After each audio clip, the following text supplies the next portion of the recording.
The fifth principle of the Mental Capacity Act is very simple, very straightforward, and shouldn't come as any great surprise to anyone. Everything that you do for or on behalf of a person who lacks capacity must be the least restrictive of their basic rights and freedoms. That's plural. It's not their basic right and freedom, but their basic rights and freedoms. All freedoms, all liberties are choices.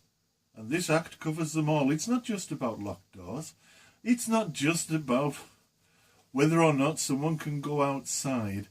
It's to do with the normal choices we all take for granted. It's around choosing what to eat, for example, what to wear, whether to go on that trip. It's about whether or not to accept that medication or that treatment. It's about whether it's okay to share that room.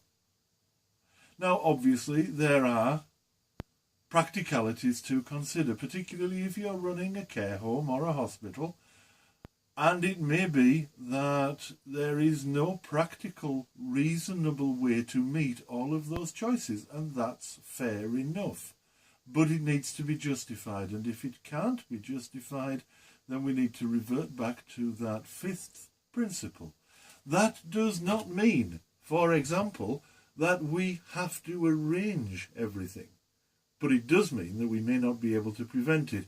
For example, I have a right, as have you. I have a perfect right to go to Barbados on holiday.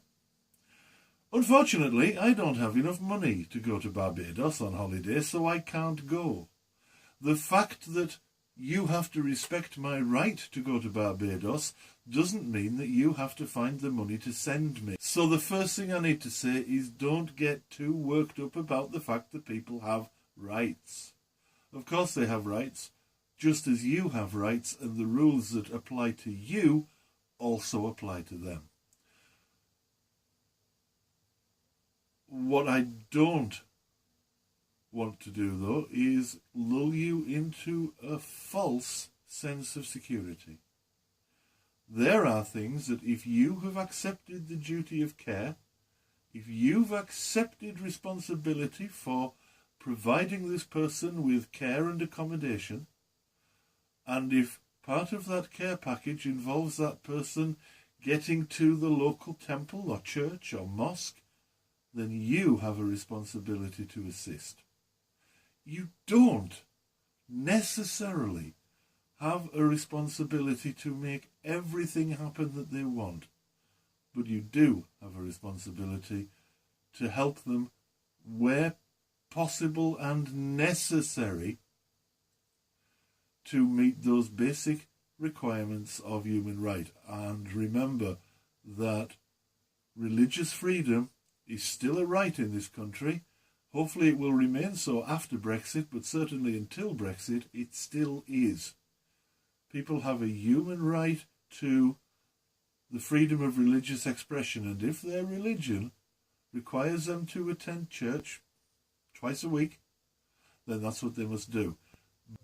And the same thing can be said for all of our basic rights, from religious expression to the right to life, the right to liberty, the right to be protected from discrimination, from abuse. All of those basic rights are to be upheld and protected under Article 5 of the Mental Capacity Act in respect to people who lack the mental capacity to uphold those rights themselves. And in many cases, of course, it's backed up by formal safeguarding referrals to the local authority or referral to the police in the event of significant offences committed against those people. I'm Stuart Sorensen. You can find me at www.mindthecaretraining.com. I hope you found this video useful. If so, please feel free, share it around. And while you're at it, if you click on the little character icon that's in the front of your screen right now, you can subscribe to the channel and you won't miss any future episodes. Thank you for watching.